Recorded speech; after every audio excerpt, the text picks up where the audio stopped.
പരിശുദ്ധാത്മാവേ സ്തോത്രം, പരിശുദ്ധാത്മാവേ നന്ദി, പരിശുദ്ധാത്മാവേ നന്ദി, പരിശുദ്ധാത്മാവേ നന്ദി.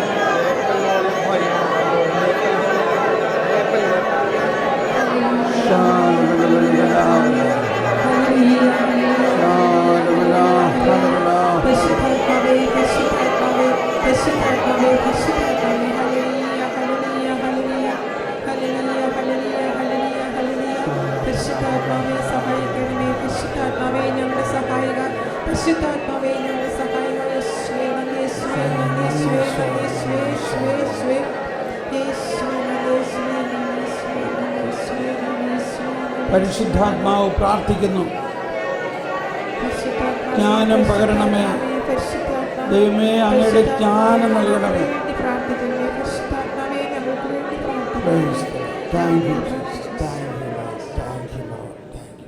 നമുക്കിരിക്കാം.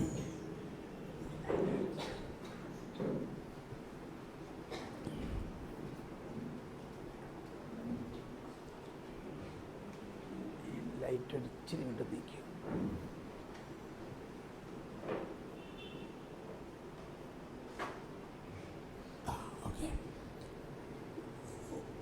ബൈബിൾ തുറന്നാലോ? എല്ലാവരുടെ കയ്യിലും ബൈബിൾ ഉണ്ടെന്നാണ് ഞാൻ വിശ്വസിക്കുന്നത്. അതോടൊപ്പം നമ്മളുടെ ധ്യാനത്തിൻ്റെ ടൈമിംഗ്, നിങ്ങളെല്ലാവരും രാവിലെ 6:30 വന്ന് വൈകുന്നേരം 8 മണിക്ക് പോകാവുന്ന മാതിരിയല്ലേ എല്ലാവരെയും മനസ്സിലാക്കിയിരിക്കുന്നത്, ഇല്ലേ? 6:30 നമ്മൾ തുടങ്ങാം. അപ്പോൾ നിങ്ങൾ വീട്ടിലൊന്നും വെക്കണ്ട, ഒരു കട്ടൻ കാപ്പി കുടിച്ചുകൊണ്ട് വന്നാൽ മതി. ഇവിടെ ബ്രേക്ക്ഫാസ്റ്റ് ഉണ്ട്, ഉച്ചഭക്ഷണമുണ്ട്. രാത്രി 8 മണിക്ക് ഇത് കഴിഞ്ഞ് അത്താഴം കഴിച്ചിട്ട് നിങ്ങൾ പോവുക. ഓക്കെ? എന്നിട്ട് റെസിഡൻസ്, നിങ്ങളുടെ ഓൺ റെസിഡൻസിൽ. ഇനി അല്ലാത്തവർക്ക് ഇവിടെ സൗകര്യമുണ്ട്. അപ്പോൾ ആ രീതിയിൽ നമ്മൾ മനസ്സിൽ കാണാം. ഓക്കെ. 1 കൊറിന്ത്യൻസ് 1-ാം അധ്യായത്തിൽ 30-ാമത്തെ വചനമാണ് നമ്മൾക്ക് ഒരു നല്ല രൂപരേഖയാണ് അവിടെ പറയുന്നത്. എന്താണ്? യേശു ക്രിസ്തുവിലുള്ള നിങ്ങളുടെ ജീവിതത്തിന്റെ ഉറവിടം അവിടെ നിന്നാണ്. ഒന്നെല്ലാവരും ഒന്ന് ഏറ്റു പറഞ്ഞേ. യേശു ക്രിസ്തുവിലുള്ള നിങ്ങളുടെ ജീവിതത്തിന്റെ ഉറവിടം അവിടെ നിന്നാണ്.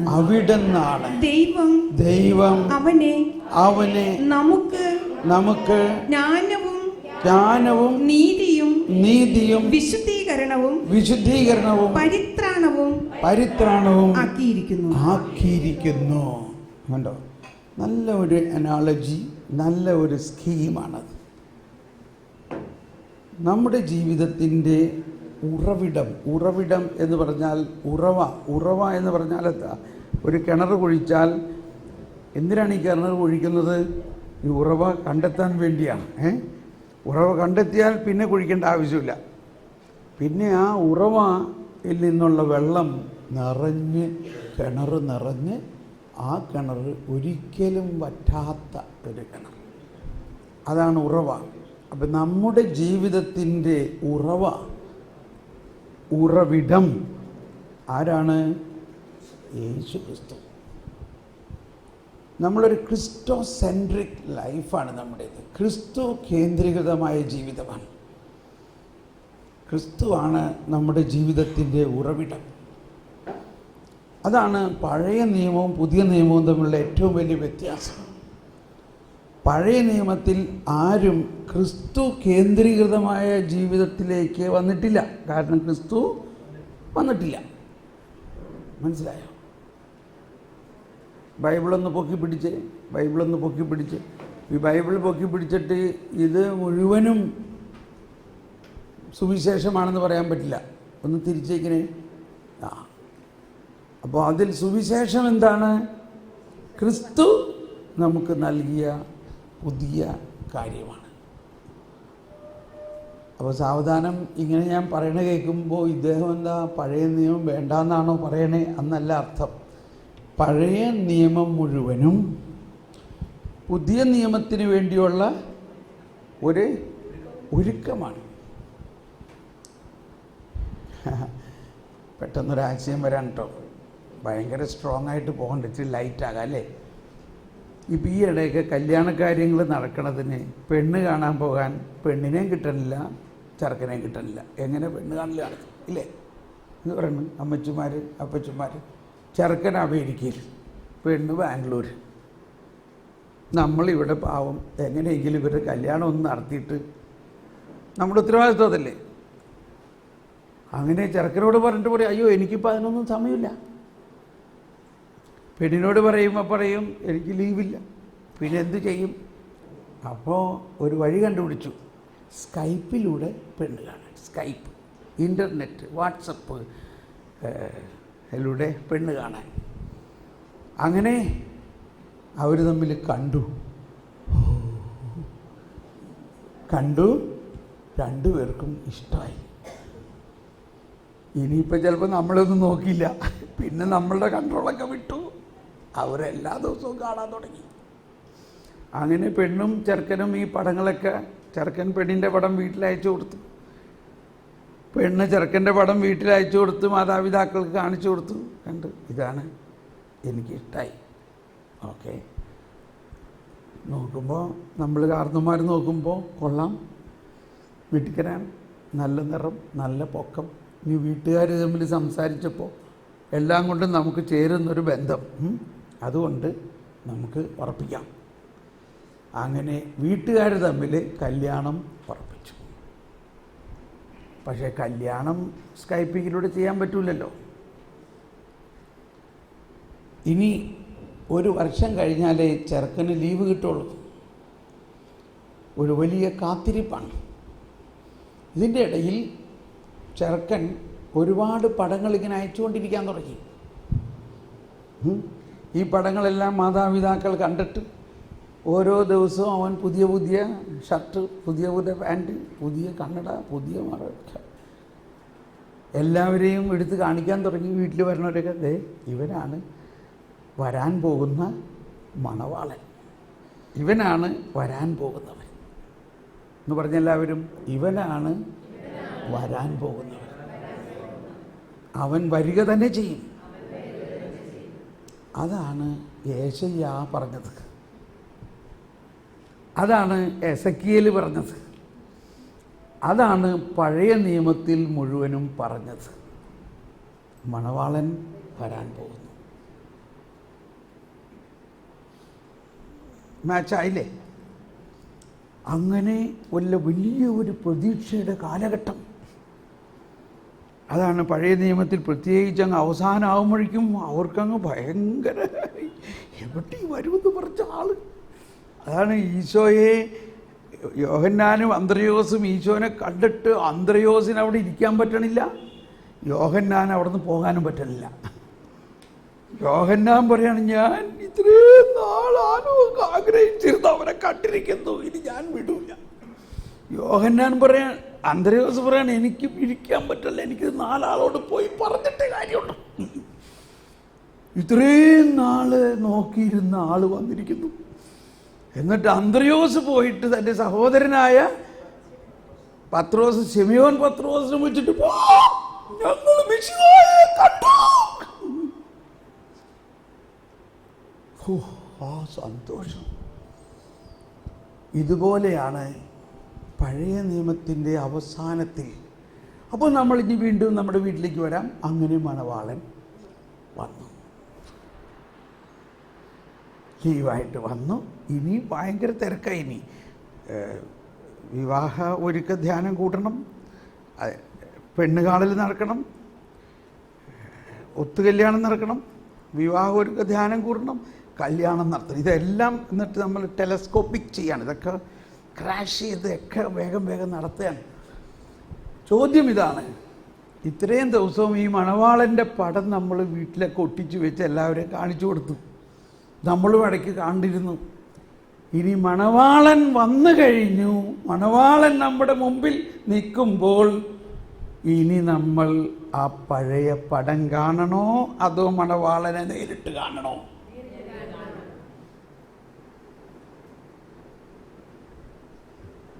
കാര്യം മനസ്സിലായോ? അപ്പോൾ നമ്മളിനി പുതിയ നിയമത്തിലെ ആളുകളാണ്, മണവാളനോടൊപ്പം വസിക്കുന്നവരാണ്.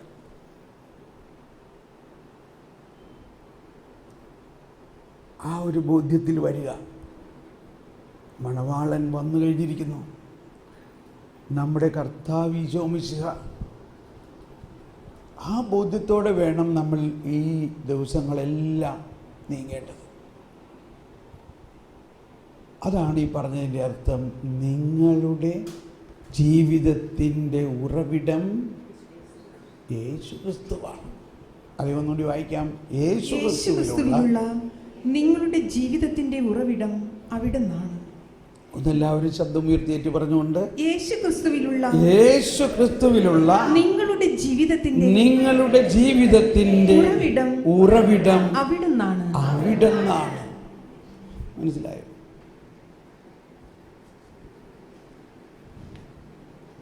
ദൈവം അവനെ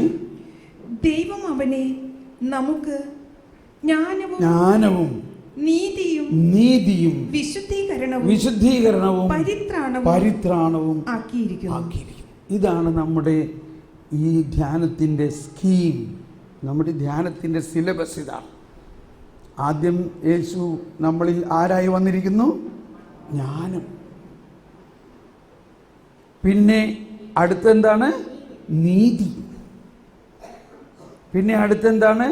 വിശുദ്ധീകരണം, പവിത്രീകരണം. പിന്നെ അടുത്തത് എന്താണ്? പരിത്രാണം. വാസ്തവത്തിൽ ഇത് മുഴുവനും പഠിച്ച് ഒരനുഭവത്തിലേക്ക് വരാൻ 9 ദിവസമെടുക്കും. പക്ഷേ അതിന് നമ്മളിപ്പോൾ വീണ്ടും ഒരു ക്രാഷ് പ്രോഗ്രാം ചെയ്യാൻ പോവുകയാണ്. അതുകൊണ്ട് നിങ്ങൾ വളരെ ശ്രദ്ധാപൂർവം പ്രാർത്ഥനാപൂർവം ഈ ഒരു തീമിൽ നിന്നും വിടാതെ, ഇതാണ് നമ്മുടെ തീം. ഒന്നുകൂടി പറഞ്ഞേ.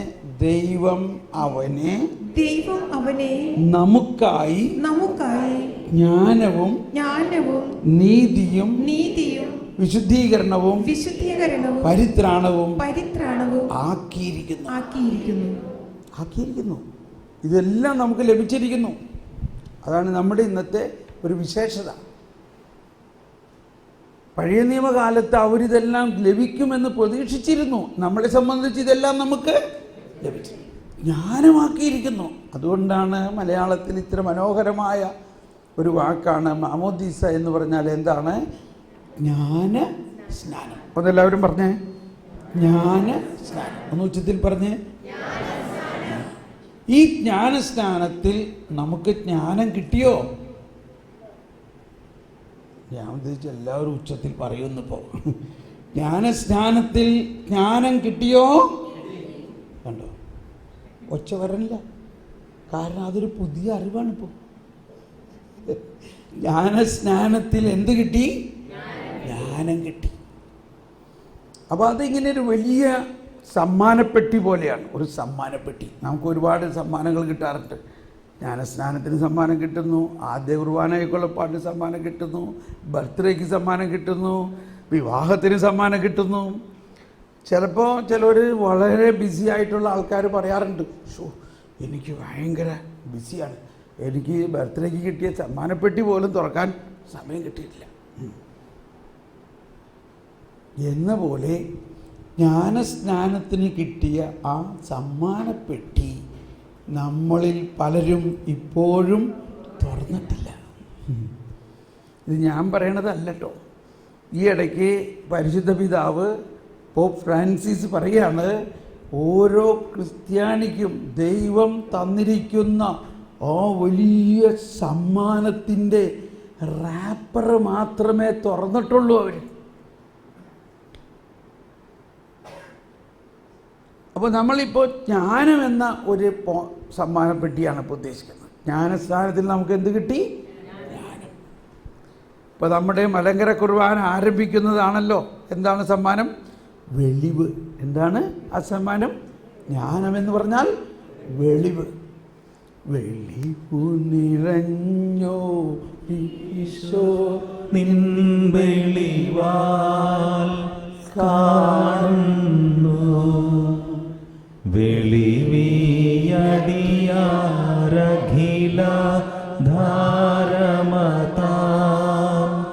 വെളിവും നീ ഞങ്ങളെ നീ താതൻ കതിരേ ശോഭിപ്പിക്കുന്നു.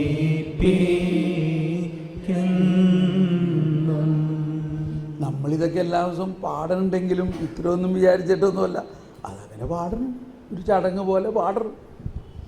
എന്താണ് ഈ വെളിവ്? അതാണ് ഈശോ തന്നെയാണ് വെളിവ്.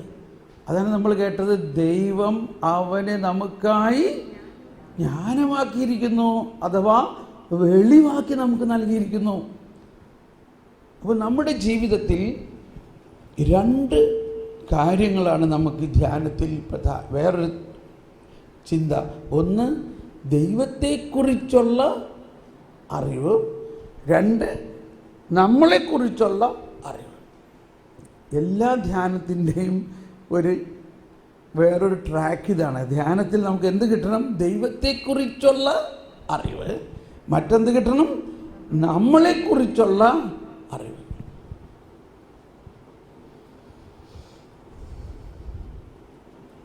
നിങ്ങൾക്ക് ഇപ്പോൾ അബദ്ധമായോ? ഇവിടെ വന്നത് അബദ്ധമായെന്ന് തോന്നുന്നുണ്ടോ? അതാണ്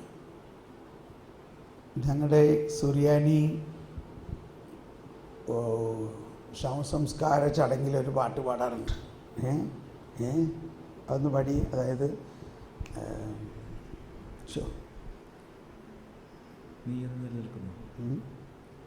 നീ എന്നും നിലനിൽക്കുന്നു, അതല്ല, സ്വർഗം ഭൂമിയിൽ, അതല്ല ഭൂമിയും അതില് ലോകം അതിലെ ജടികാശം. ആ പുസ്തകം എവിടെ? ആ പുസ്തകം അസ്ഥിരമല്ലോ. ഓക്കെ, അത് പഠിക്കും. ഭുവനവുമതിലെ ജടികാശകളും നീർപ്പോളകൾ പോൽ എല്ലാം മാഞ്ഞടിയുന്നു.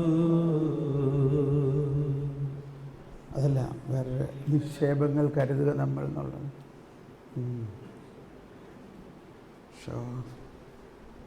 ഓക്കെ, ഓർമ്മിക്കുമ്പോൾ പിന്നെ പാടാം.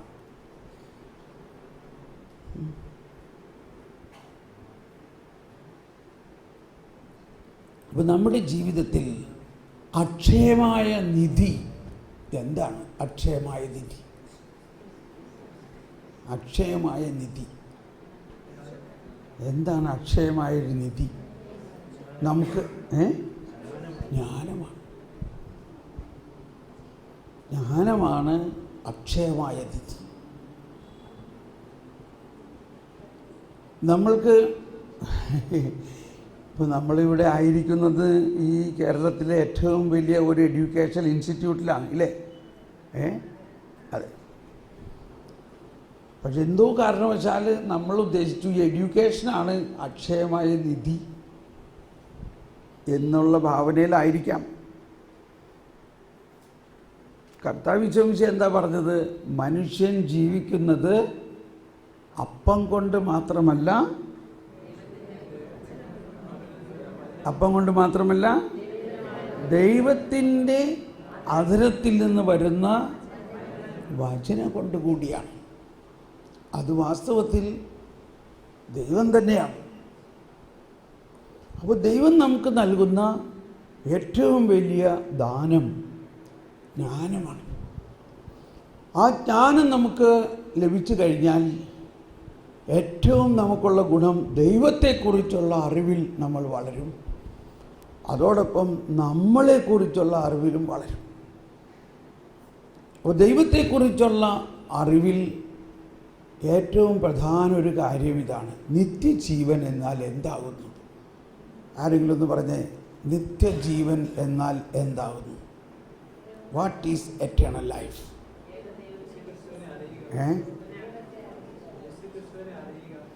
ഒരു ഉത്തരം ഇതാണ്: യേശു ക്രിസ്തുവിനെ അറിയുക.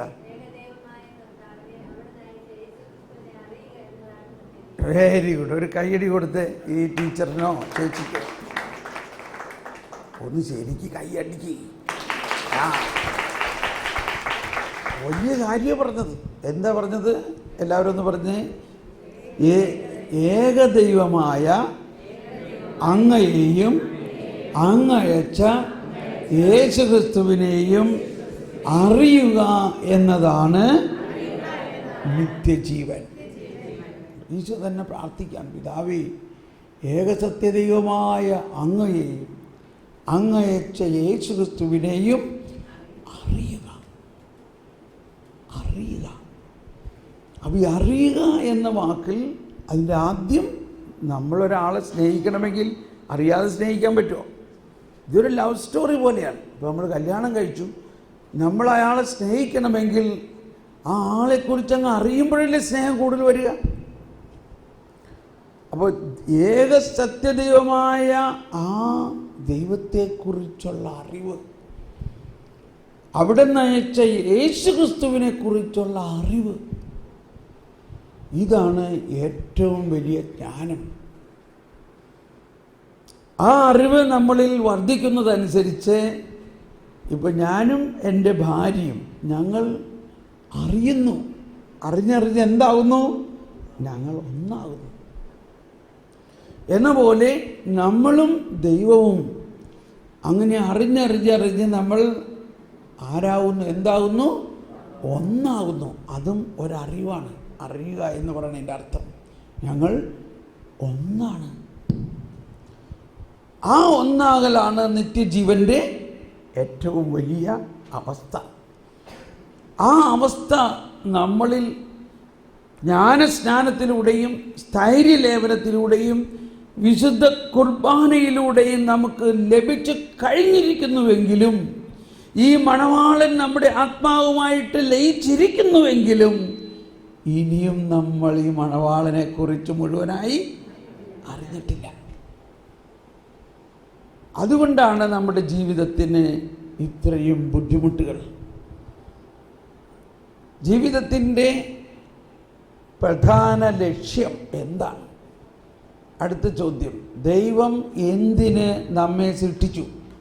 ദൈവം എന്തിന് എന്നെ സൃഷ്ടിച്ചു?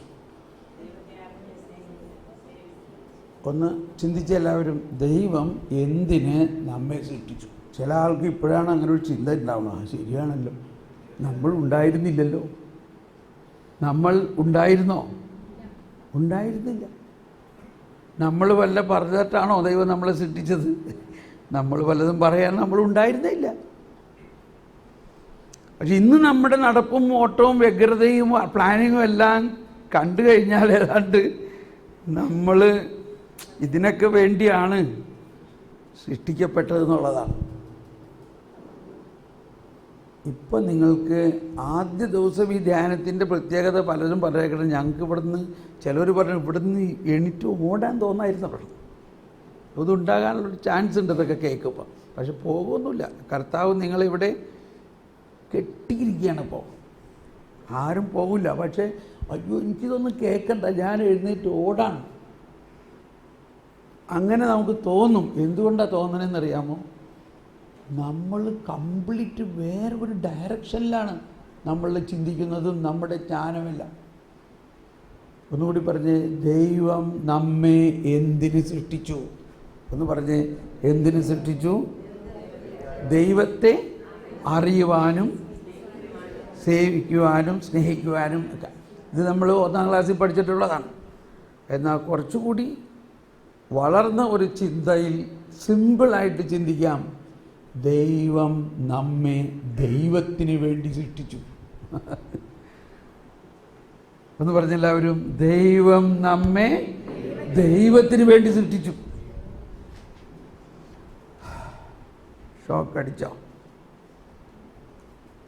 ഒന്ന് പറഞ്ഞെല്ലാവരും, ദൈവം എന്നെ ദൈവത്തിന് വേണ്ടി സൃഷ്ടിച്ചു. ദൈവത്തിന് വേണ്ടി സൃഷ്ടിച്ചു.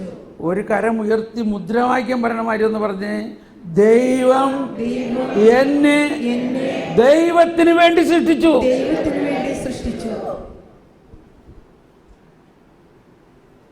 ഇതൊന്ന് ശരിക്കങ്ങ് കൺസീവ് ആകുക, അത് നമ്മുടെ ഉള്ളങ്ങ് ഉൾക്കൊള്ളുക.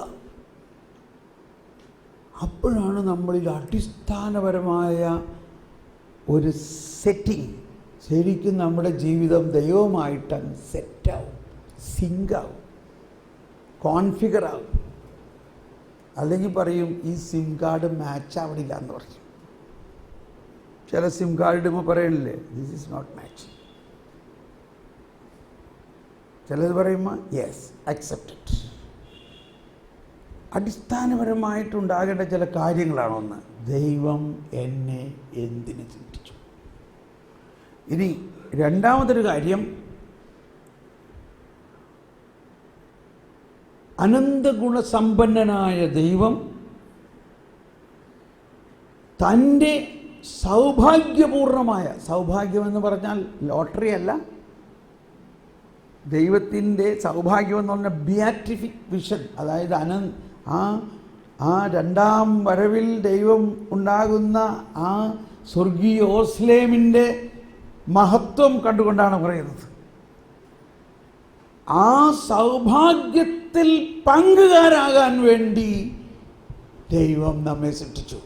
ദൈവത്തിൻ്റെ ജീവനിൽ, സൗഭാഗ്യപൂർണമായ ദൈവത്തിൻ്റെ ജീവനിൽ പങ്കുകാരാകാൻ വേണ്ടി ദൈവം നമ്മെ സൃഷ്ടിച്ചു. അപ്പോൾ എന്തായി? നമ്മൾ പറയാമല്ലേ ജീവിത പങ്കാളി. അപ്പോൾ ദൈവം നമ്മുടെ ആരാ? ജീവിത പങ്കാളി. അതല്ലേ മണവാളൻ എന്ന് പറയുന്നത്. മണവാളനാണെങ്കിൽ നമ്മുടെ ആത്മാവ് മണവാട്ടി. അപ്പോൾ ദൈവം നമ്മുടെ ആരാ?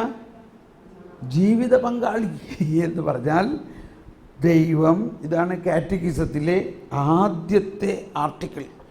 കാറ്റഗിസത്തിലെ ഏറ്റവും ആദ്യത്തെ ആർട്ടിക്കിൾ ഇതാണ്: അനന്തഗുണസമ്പന്നനായ ദൈവം കേവലം നന്മ മാത്രം ലക്ഷ്യമാക്കി തൻ്റെ സൗഭാഗ്യകരമായ ജീവിതത്തിൽ പങ്കാളിയാകാൻ ദൈവം നമ്മെ സൃഷ്ടിച്ചു. God, who is infinitely blessed in himself, has created us to share his blessed life with us. ദൈവത്തിൻ്റെ സൗഭാഗ്യപൂർണമായ ആ ബിയാറ്റിഫിക് ലൈഫ്, ആ ജീവിതത്തിൽ പങ്കാളിയാകാൻ ദൈവം നമ്മെ സൃഷ്ടിച്ചു. അതിൻ്റെ പൂർണ്ണതയാണ് ഈ വിശുദ്ധ കുർബാനയിൽ നമുക്ക് ലഭിക്കുന്നത്. എന്താണ് വിശുദ്ധ കുർബാനയിൽ നമുക്ക് ലഭിക്കുന്നത്? ഇതാ എൻ്റെ ശരീരവും രക്തവും നിങ്ങളുടെ പാപമോചനത്തിനും നിത്യജീവനുമായിട്ട് ഉള്ള തീക്കട്ട. ഇല്ലേ?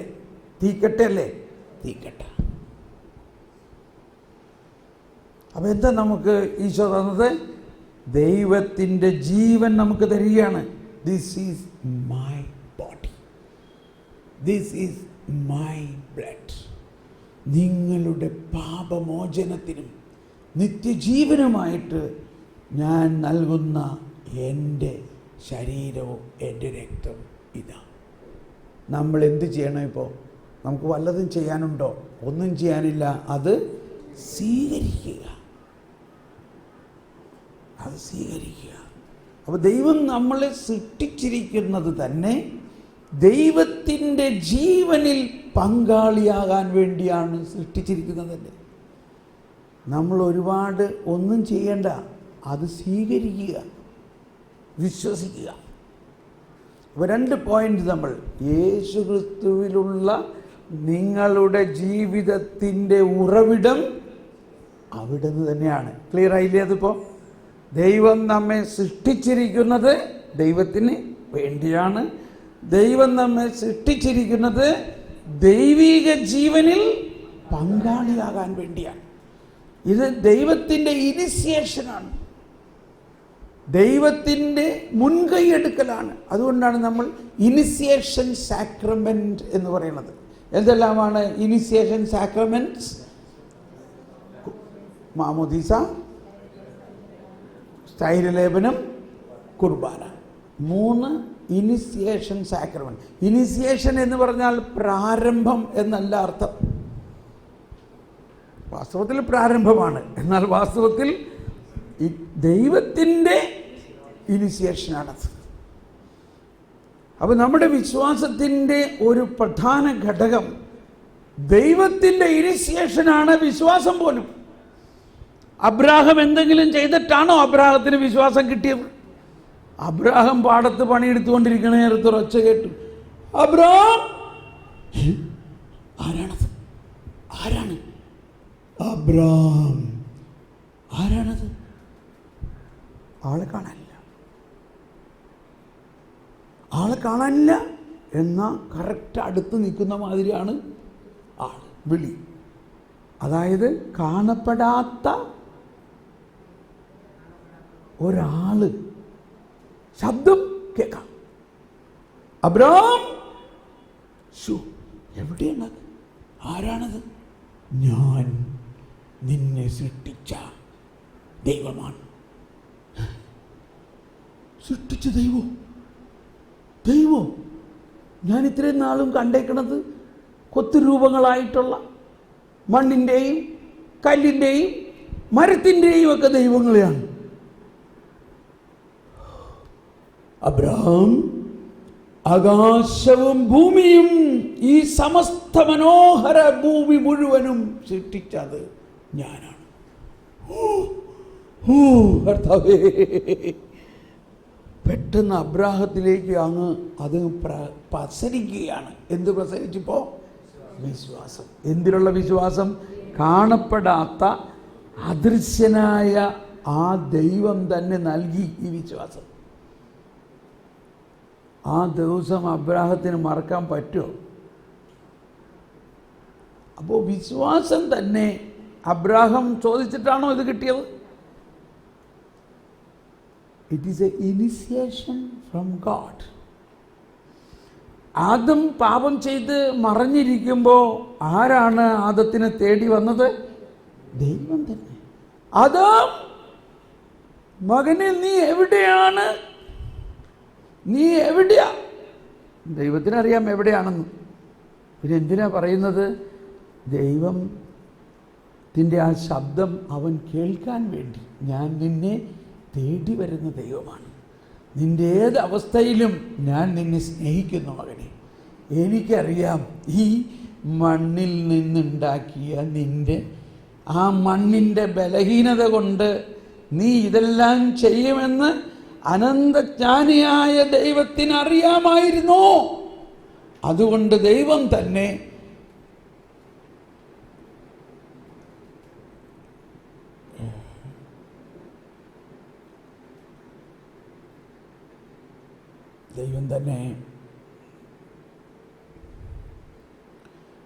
ഇതെല്ലാത്തിനും മുൻപ് രക്ഷാകര പദ്ധതി ഉണ്ടാക്കി. ലോകസ്ഥാപനം, ആ വാക്കാണ്. ലോകസ്ഥാപനത്തിന് മുൻപ് തന്നെ നിങ്ങൾക്ക് വേണ്ടി ഒരുക്കിയിരിക്കുന്ന ദേശം സ്വീകരിക്കുമെന്നാണ് അന്ത്യവിധിയിൽ പറയുന്നത്. ലോകസ്ഥാപനത്തിന് മുമ്പ് തന്നെ നിനക്ക് വേണ്ടി ഞാനൊരു രാജ്യം ഒരുക്കിയിരിക്കുന്നു. പൗലോസ് പറയും, ലോകസ്ഥാപനത്തിന് മുൻപ് തന്നെ ക്രിസ്തുവിൽ നിങ്ങൾക്കായി നിങ്ങൾ തിരഞ്ഞെടുത്തു. എന്തിന്? വിശുദ്ധിയിലും സ്നേഹത്തിലും ജീവിക്കാൻ. നമ്മൾ ഉദ്ദേശിക്കുന്ന മാതിരിയൊന്നുമല്ല കാര്യത്തിൻ്റെ കിടപ്പ്.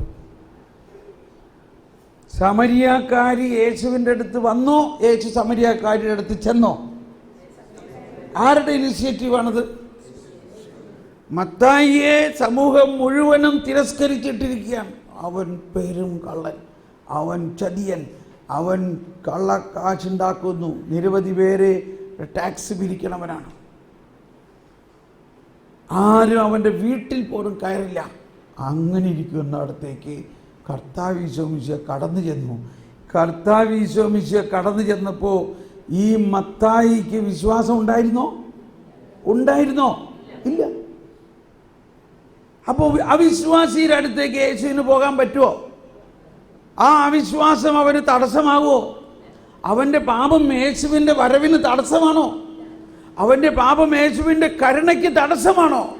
ഇതാ കരുണയുടെ ചിത്രമാണ്. കരുണ എന്ന് പറഞ്ഞാൽ ദൈവത്തിൻ്റെ ഇനിഷ്യേറ്റീവിലൂടെ മത്തായിയുടെ വീട്ടിലേക്ക് യേശുവിൻ്റെ കരുണ കടന്നു ചെന്നു.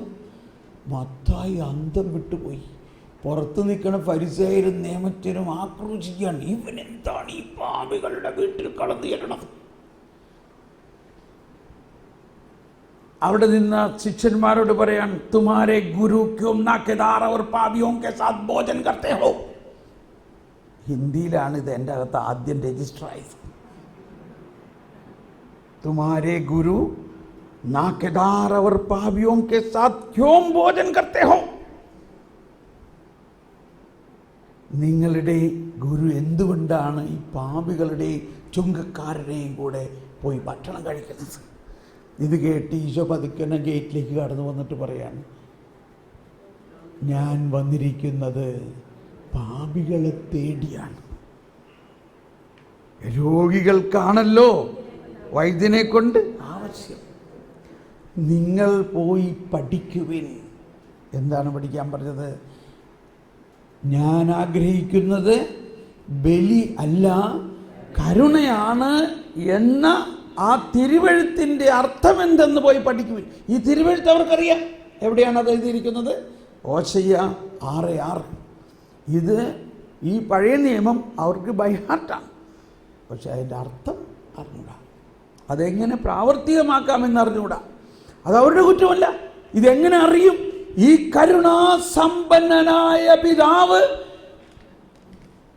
കരുണയായിട്ട് മനുഷ്യാവതാരം ചെയ്തപ്പോൾ മാത്രമേ ഇതറിയാൻ പറ്റിയിട്ടുള്ളൂ. അതാരുടെ ഇനിസിയേഷനാണ്? അതാണ് ഇനിസിയേഷൻ. ദൈവത്തിൻ്റെ ഇനിസിയേഷനാണ്. കരുണാസമ്പന്നനായ ദൈവം മനുഷ്യാവതാരം ചെയ്ത് കരുണയുടെ ഒരു കട്ടയായിട്ട് ഇങ്ങോട്ട് വന്നിരിക്കുകയാണ്. കരുണ മാത്രമാണ്. ഏത് പാപിയെയും കാണുമ്പോൾ അവൻ്റെ ഹൃദയം അലിഞ്ഞു പോകുന്നു. അവരെ കണ്ടിട്ട് അവൻ അനുകമ്പ കൊണ്ട് നിറഞ്ഞു. അവരെല്ലാവരും വഴിതെറ്റിപ്പോകുന്ന ആടുകളെ പോലെയാണ്.